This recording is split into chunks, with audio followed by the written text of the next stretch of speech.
حضرات ایک ضروری اعلان سنیں۔ حضرات ایک ضروری اعلان سنیں۔ مائک سے آواز آنے پر مجلس میں موجود قلم کار، ادیب، شعراء، مضمون نگار اور مصور سب ہمتاً گوش ہو گئے۔ مائک سے آواز ابھری، میں ایک قلم ہوں، میری قسم اللہ تعالیٰ نے قرآن پاک میں بھی کھائی ہے، میرے ذریعے آپ سب حضرات کہانیاں، مضامین، اشعار لکھتے اور تصویریں بناتے ہیں۔ ان چیزوں کو آپ حضرات اپنی تخلیقات کہہ دیتے ہیں۔ تو کیا ہوا؟ ایک شاعر چونکا۔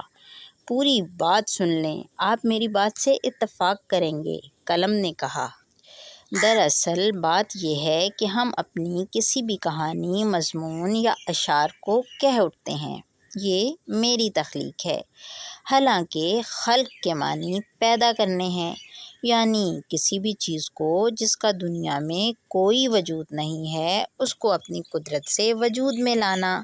یہ صرف اللہ تعالیٰ کے ساتھ خاص ہے۔ خالق صرف ایک اللہ ہے، اس کے سوا کوئی خالق نہیں ہے، اس لیے ہم کسی کے مضمون یا شعر کو تخلیق کہنا مناسب نہیں ہے، البتہ کسی کے اشعار یا مضمون کو کاوش، کوشش، تصنیف، مضمون کہہ سکتے ہیں۔ اف، اتنی بڑی غلطی لکھتے اور کہتے رہے، ایک شاعر نے چونک کر ایک کہانی لکھنے والے سے کہا۔ اس نے بھی انہیں سوالیہ نظروں سے دیکھا۔ یار، ہماری توجہ تو کبھی اس طرف گئی ہی نہیں۔ ایک مصور نے کہا، ارے مجھے خود آج ہی پتہ چلا ہے۔ ایک مضمون نگار نے کہا، ارے ہم تو اپنے رسائل میں تخلیق ہی پڑھ رہے ہیں۔ ننھے ادیبوں نے سر جوڑ کر کہا جو بائیں طرف بیٹھے ہوئے تھے۔ حضرات اعلان پورا ہونے دیں، مہربانی کر کے آپس میں ابھی باتیں نہ کریں۔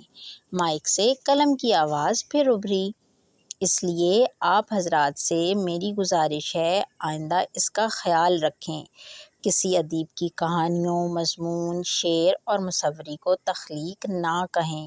کیا آپ سب حضرات میری بات سے متفق ہیں؟ قلم نے پوچھا۔ مجلس میں سب لوگوں کے ہاتھ قلم کی تائید میں اٹھتے چلے گئے۔